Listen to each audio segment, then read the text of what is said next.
warm-up is going to be 2 rounds of 5 inchworms with a push-up, followed by 10 air squats, followed by 5 reverse grip presses, followed by 10 air squats. So review the inchworm. We'll reach down, touch our toes, walk our hands out to that plank position, down into the push-up, press myself back up, walk my hands back in.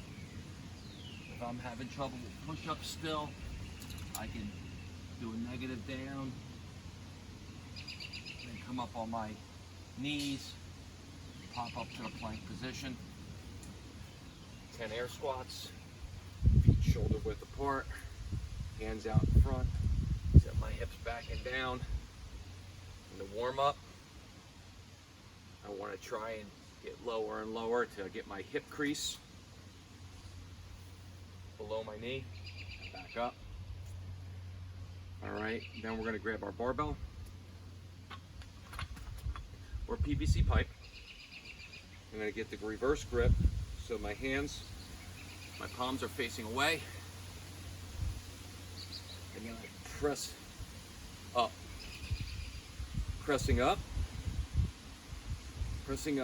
feeling a good stretch in my bicep and deltoids, and then finishing up with 10 air squats again.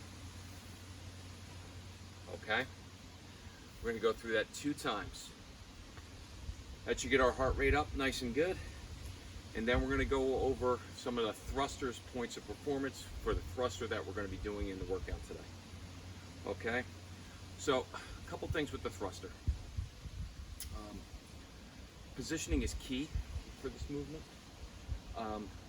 The movement becomes more efficient the better you move. So if you have some mobility issues where maybe you can't get into a nice front squat with your torso vertical, keeping that weight or barbell or dumbbells or kettlebells over your center of mass, it's going to make the weight seem a lot heavier and you're going to be less efficient. It's going to tire you out more.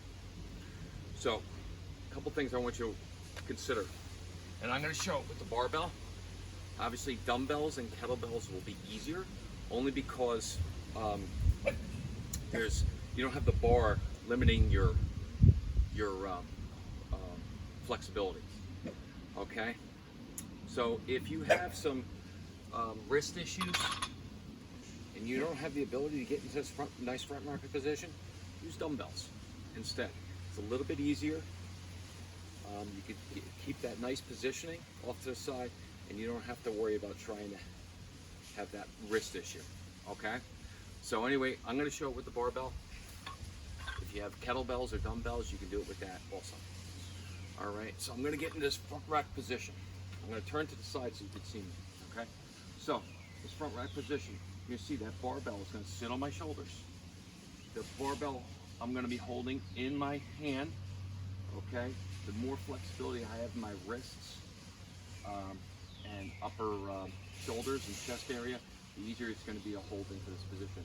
One of the things we want to avoid is this type of position where the barbell is not touching me at all and my elbows are pointing straight down. I want my elbows in at least a 45-degree angle. Okay, and as I go into squat, I really want to try and drive them up as high as possible. Next thing I want to do is make sure my feet are shoulder width apart. Then I'm going to initiate the squat with my hip. So I'm going to push my hip back. You can look at my hip area, my glutes, pushing my hip back. That's going to initiate the squat, as opposed to initiating a squat with your knees. This would be initiating, lowering myself or squatting down with my knees. One, it's a more quad dominant squat, and two, it's really puts a lot of extra pressure on your knees, which we don't want to do. So I want to use my big strong muscles. I want to use my hamstrings and my glutes. So I'm going to push my hips back. That's going to initiate my glute and hamstring. I'm going to lower myself down, hip crease down below my kneecap. Come back up, fully extended. Press that weight up over my head.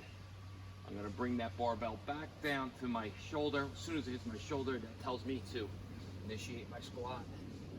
Pop through. A couple points of performance that we want to look at again here in the actual movement itself would be that you start to press the barbell too early. So I'm squatting down and I'm coming up and I start pressing the barbell long before my hips ever extend. Doing that is not an efficient movement because you're not going to use your big, long, big, strong legs to get that weight moving, as opposed to this, and that barbell just kind of flies off my shoulder. Okay, so that's the thruster. Okay, the other movement we're going to be doing today is the sumo deadlift high pull. So as we know with the sumo deadlift, our feet are going to be wider apart as opposed to a regular deadlift where they're under my hips. So I'm going to have a wider part. The barbell is going to start at mid shin. I'm going to come to extension, shrug my shoulders, high elbows.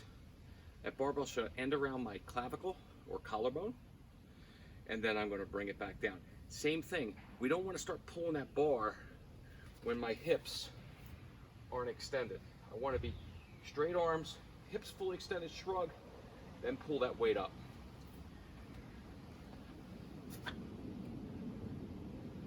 Pop.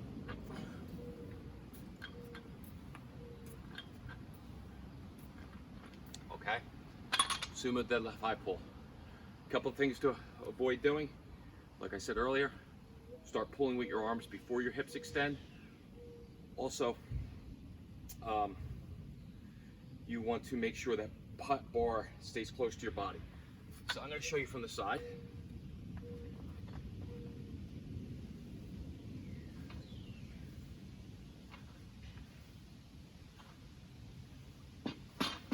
I don't want to let that barbell get way out in front of me and I'm pulling it out here. I want to keep that barbell close to my body and through. Just like when we're doing the clean, just like when we're doing the snatch. Anything with that barbell, we want to keep that barbell as close to our body as possible for optimum efficiency.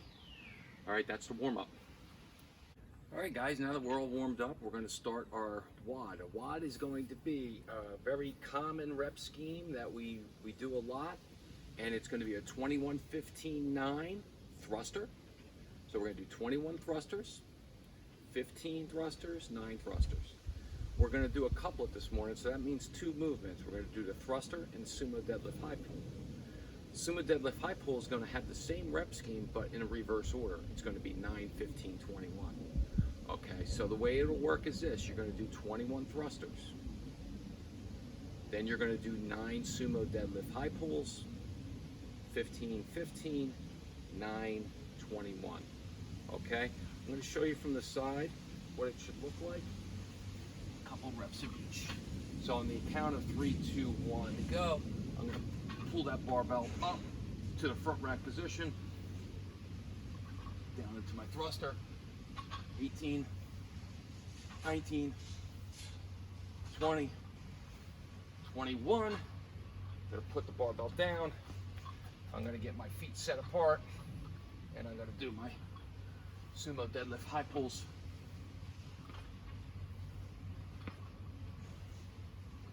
9.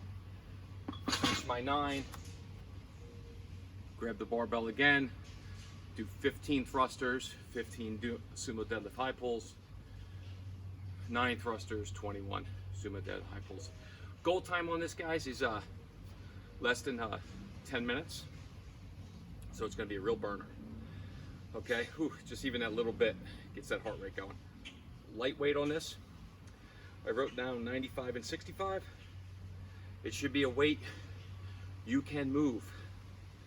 And if you're breaking up those sets early, meaning no more than two sets in the round of 21 on that thruster. If you're breaking it up like 5, 5, 5, 6 or something like that, weight's too heavy. Okay, body weight version for those of you at home, we're gonna do jump squats and plank ups and run 150 meters. So those jump squats. Just slide that out of the way.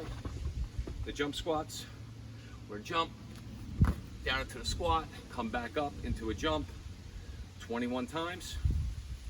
Okay, and then you're going to do 9 plank ups. We're going to get in that plank. 1, 2, all the way up to 9, and then you're going to go run 150 meters. All right, you don't know how far 150 meters are. Think about a minute, 30 seconds out, 30 seconds back. Run it as quick as you can. Okay. Then back in, and then follow that same rep scheme. That 21, 15, 9 for the jump squats, and then 9, 15, 21 for plank ups. The 150 meter run, 1 time each time out. So you're gonna do 3 150 meter runs. Okay. Then we're gonna finish up with our midline today. We're gonna be doing Marky's fast abs. We've done this a bunch of times. The rep schemes are up to 25 reps.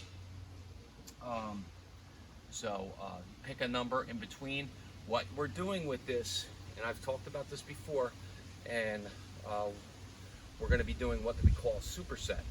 That means there's no rest in between each exercise. So you go from one exercise right into the next without breaking. Okay, that's a superset. So we're going to go through this list of exercises one time. You can see in the description below, 25 reps you'll be working up to. Some of you may be there already where you can do 25 all the way through without taking breaks. That's fantastic. If not, you can start with 5 reps of each, or you could, if you've been doing 10, maybe try to bring it to 12, 15, whatever. Really good ab exercise. Marky's fast abs. Have fun with it. See you guys.